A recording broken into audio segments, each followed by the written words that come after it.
Computer awareness के इस course में आपका स्वागत है। मैं हूं आपका दोस्त इंस्ट्रक्टर सौरभ शुक्ला। यदि आप बीसीए कर रहे हैं, बीएससी कर रहे हैं, बीकॉम कर रहे हैं, कोई भी ग्रेजुएशन कर रहे हैं और आपका मन है एमसीए एंट्रेंस एग्ज़ाम देने का, तो निमसेट आपकी ज़रूर पहली चॉइस होगी।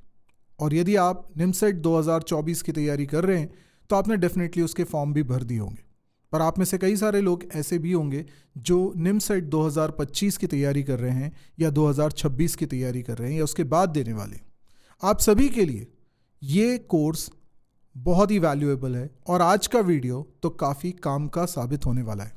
अगर आप 2024 के लिए तैयारी कर रहे हैं तो बस इस वीडियो को ज़रा ध्यान से देखिए, क्योंकि इसमें आपको इस एग्ज़ाम के बारे में कुछ पता चलेगा और कंप्यूटर अवेयरनेस की तैयारी कैसे करें उसके बारे में भी पता चलेगा।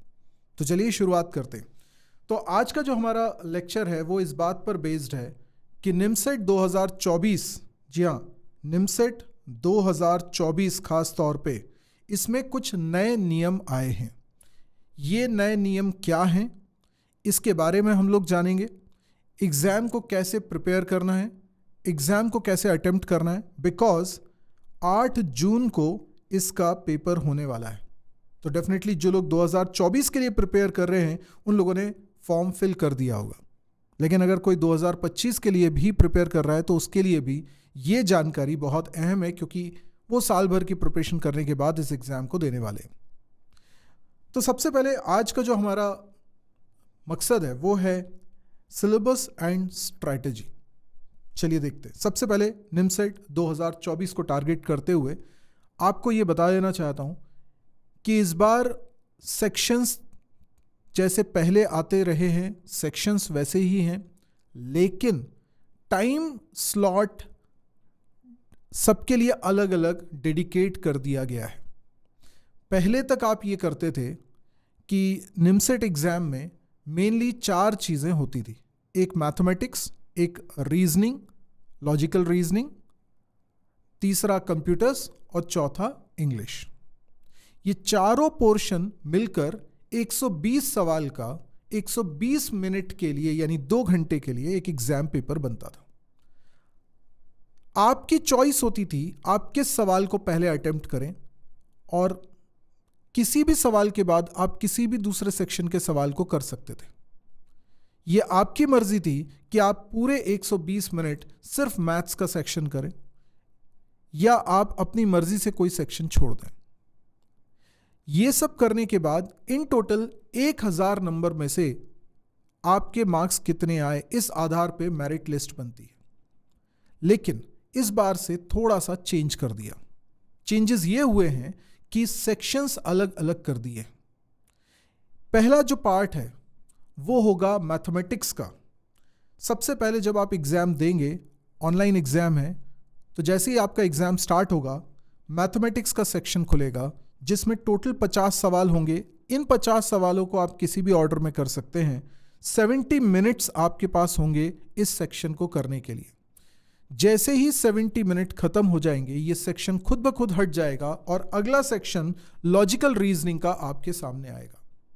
इस सेक्शन के अंदर आपको 30 मिनट में 40 सवाल करने हैं। क्योंकि नेगेटिव मार्किंग भी है, सभी सवाल करना ज़रूरी नहीं है टॉप रैंक लाने के लिए। जो सवाल आपको बन रहे हैं वही करिए, क्योंकि सवाल ज़्यादा हैं, समय कम है, तो आपके लिए एक चुनौती समय भी होगा। तो वही सवाल करें जो आपको बन रहे हो, क्योंकि हर सवाल पे, एक सेक्शन के हर सवाल पे मार्क्स तो बराबर ही मिलने हैं। तीसरा सेक्शन कंप्यूटर अवेयरनेस और इंग्लिश को एक ही सेक्शन बना दिया है, और इस सेक्शन के अंदर 20 मिनट के अंदर आपको 20 सवाल कंप्यूटर्स के और 10 सवाल इंग्लिश के करने होते हैं। अब देखिए, ये टोटल हो जाते हैं 120 सवाल, ये टोटल टाइम हो जाता है 120 मिनट। लेकिन मार्किंग कैसी है, हर सवाल को वेटेज अलग है। मैथमेटिक्स अभी भी सबसे ज़्यादा इम्पॉर्टेंट है और इसके सवाल का वेटेज कुछ ऐसा है कि एक सही करने पर आपको 12 मार्क्स मिलेंगे और गलत होने पर, एक सवाल के गलत होने पर 3 मार्क्स कटेंगे।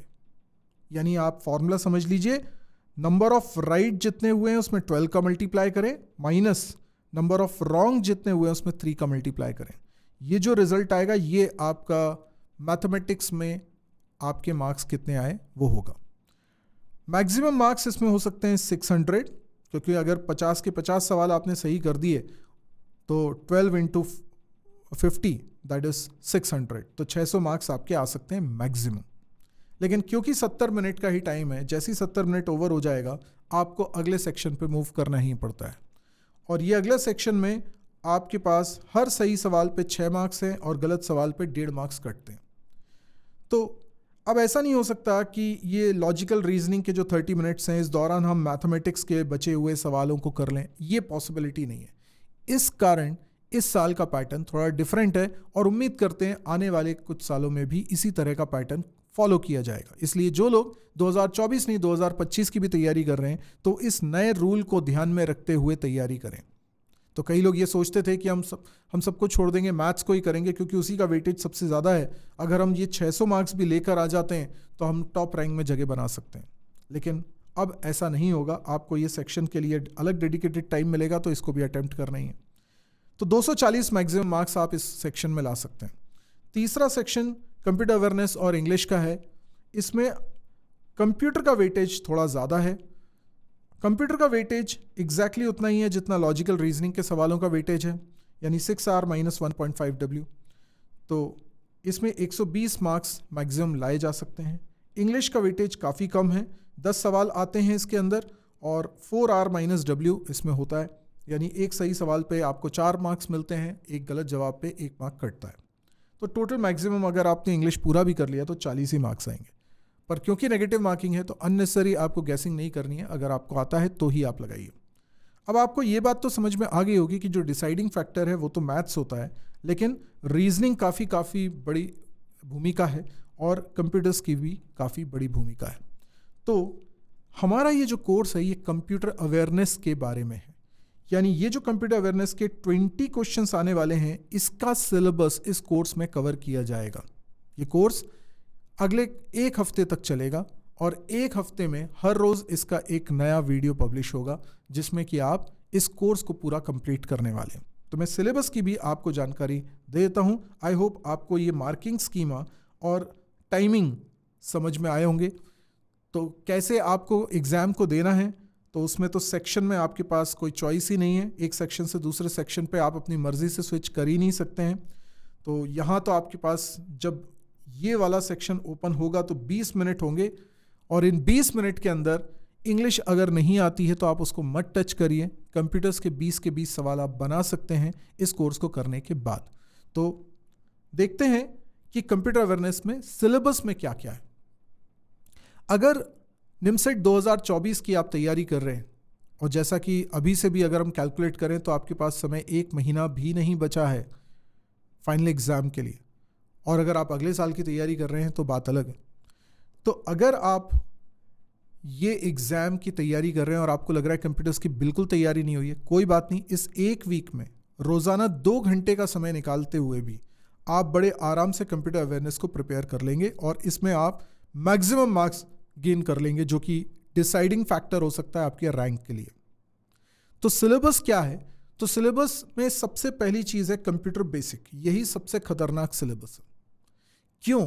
क्योंकि कंप्यूटर बेसिक्स बोलना बहुत आसान है, लेकिन इसका सिलेबस में बाउंड्री खींचना बहुत मुश्किल है। इसमें बहुत कुछ पूछा जा सकता है और कई तो इतनी बेसिक चीज़ें हैं जो कि हमें आउटडेटेड सी लगती हैं, जो हमें थोड़ा सा हिस्ट्री जैसी लगती हैं, जो ऐसा लगता है कि आज की डेट में यूज़ भी नहीं हो रहा है, फिर भी ये सवाल क्यों पूछे जा रहे हैं। डेफिनेटली यहाँ पर गुंजाइश है सिलेबस को अपडेट करने की, लेकिन ये बहुत ही फंडामेंटल चीज़ें, कोर चीज़ें हैं और मैं ये मानता हूँ कि कंप्यूटर्स के लिए, कंप्यूटर इंजीनियर बनने के लिए, सॉफ्टवेयर इंजीनियर बनने के लिए भी ये बेसिक अवेयरनेस आपको होनी चाहिए। ये बेसिक अवेयरनेस में आपको कंप्यूटर ऑर्गेनाइजेशन के बारे में पता होना चाहिए, यानी आपका कंप्यूटर हार्डवेयर सिस्टम किन डिवाइसेस से मिलकर बनता है और जो प्रमुख डिवाइसेस हैं वो उनकी फंक्शनिंग क्या है। हमें ये पता होना चाहिए कि CPU क्या होता है और ये कैसे काम करता है। हमें ये पता होना चाहिए कि इंस्ट्रक्शंस कैसे वर्क करती हैं CPU के अंदर। इनपुट आउटपुट डिवाइसेस के बारे में आपको पता होना चाहिए। हम लोग बात करेंगे मेमोरी की। मेमोरी डिवाइसेस बहुत सारे होते हैं हमारे कंप्यूटर के अंदर, और ये जो कंप्यूटर सिस्टम पूरा बनता है उसमें कई तरह की मेमोरी डिवाइसेस का अपना अपना रोल है। इनका क्या पर्पस है, क्या कैरेक्टरिस्टिक्स हैं, इससे जुड़े भी सवाल आते हैं। फिर थोड़ा सा ये बैकअप डिवाइसेस को लेकर भी सवाल आते हैं। तो ये कंप्यूटर बेसिक्स की थ्योरी को हमने बाउंड्री देने की कोशिश की है as per the syllabus mentioned by the governing site जो इस एग्ज़ाम को कंडक्ट करा रही है। इस साल NIT जमशेदपुर इस सवाल को कंडक्ट करा रहे, इस एग्ज़ाम को कंडक्ट करा रहे।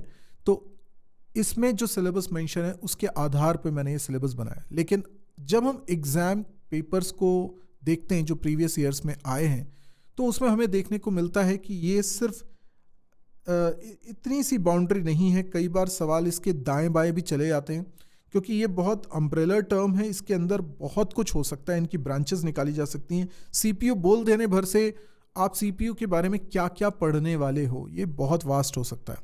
तो ये थोड़ा सा ट्रिकी सिलेबस हो जाता है।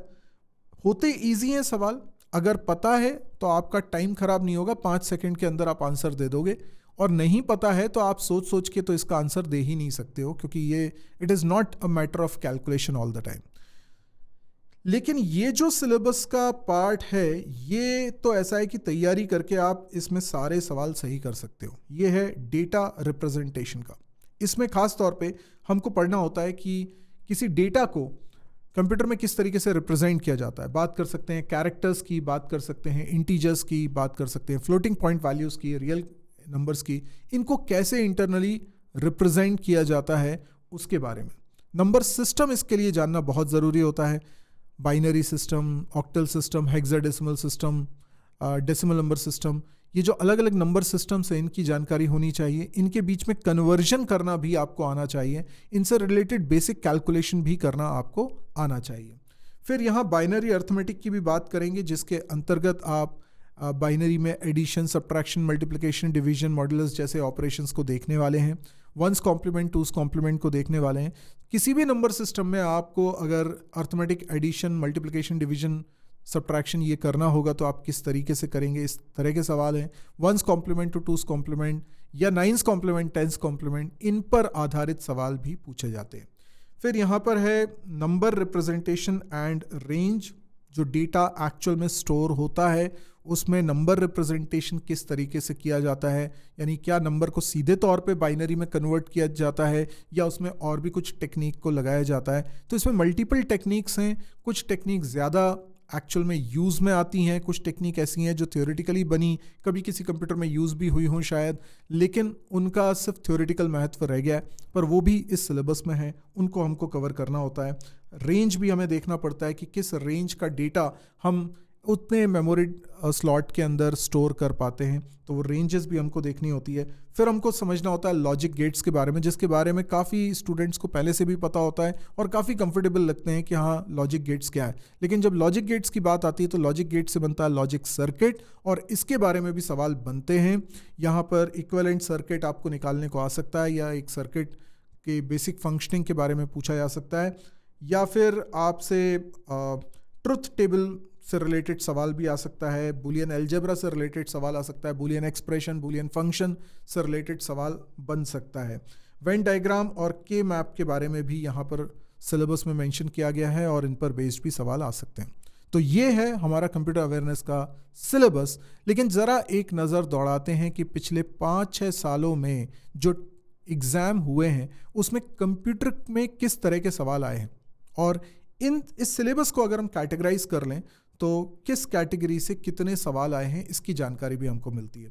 देखिए 2018 से शुरू करते हुए 2023 तक मैंने एक बाइफरकेशन किया हुआ है कि कंप्यूटर बेसिक से कितने सवाल आए। अब कंप्यूटर बेसिक क्योंकि काफ़ी बड़ा सिलेबस है और इसमें काफ़ी सारी चीज़ें आ जाती हैं, तो ये एक कैटेगरी आपको काफ़ी हैवी दिखाई देगी और इससे हमेशा काफ़ी सवाल आते रहे। हालांकि 2019 में इसमें कोई सवाल नहीं आया था, लेकिन लगभग सभी सालों में आप देख सकते हैं कि इस पर सवाल ज़रूर बने हैं। और 2023 की बात करें तो उसमें तो 8 सवाल आए। एक बात और जानकारी आपके लिए अहम हो सकती है कि 2023 से पहले यानी पिछले साल के पहले तक 10 सवाल ही कंप्यूटर्स में आया करते थे, लेकिन पिछले साल से कंप्यूटर्स का वेटेज बढ़ाते हुए 20 सवाल कर दिया गया है। तो एक तो ये अहम जानकारी है, और इस साल भी 20 सवाल आने वाले हैं।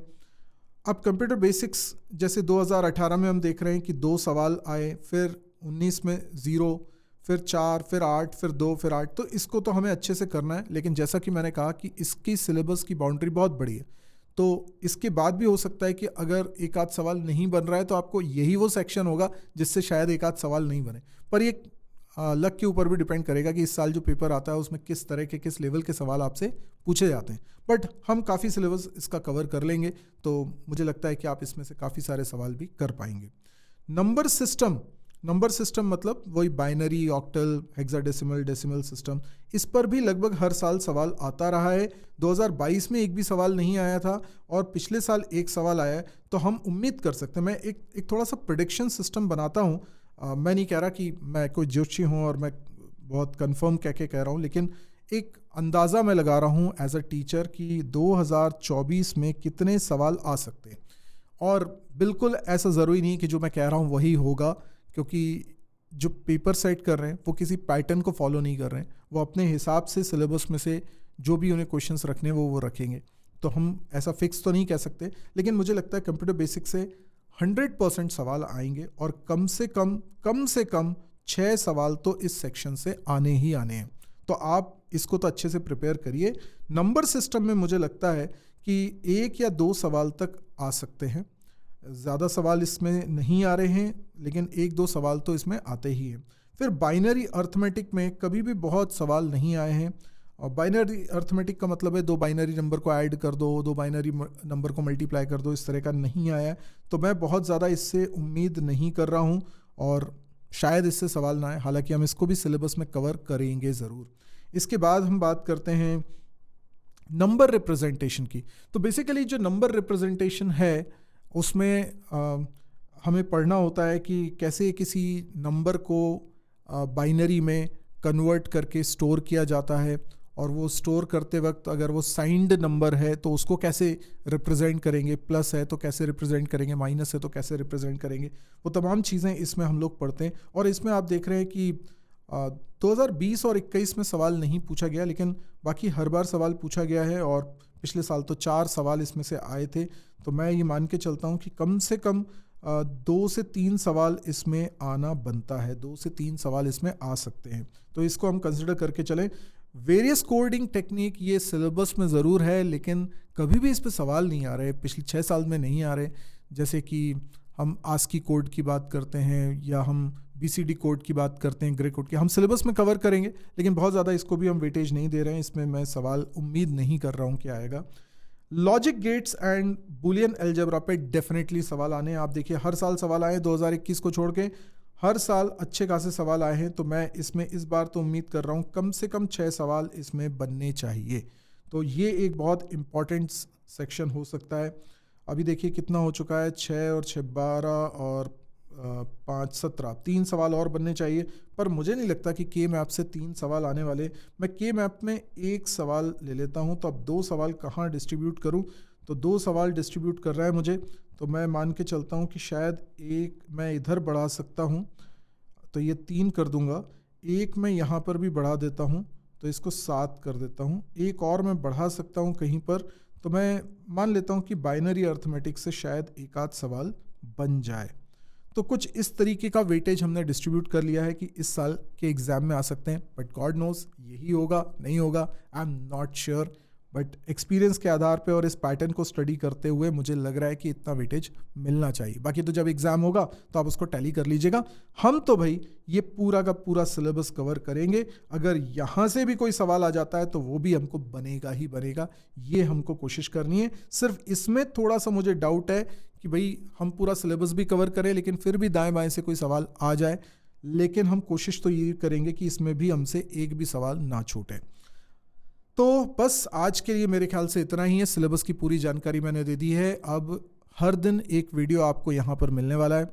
अगर आपने अभी तक इस कोर्स को रजिस्टर नहीं किया, इस कोर्स में रजिस्टर नहीं किया अपने आप को, तो रजिस्टर कर लीजिए। ये कोर्स है फ्री, यूट्यूब पर ही आपको इसके सारे वीडियोस मिलेंगे।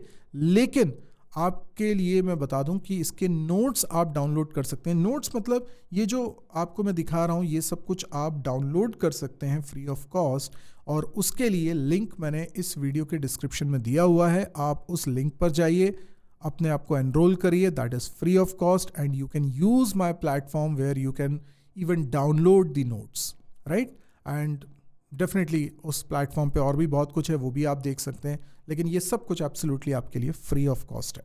तो आई होप आप लोग तैयारी कर रहे होंगे ज़ोर शोर से, और आपको मेरे इस कोर्स से काफ़ी मदद मिले अपने स्कोर को इंक्रीज़ करने में, और आप एक अच्छी रैंक ला सकें।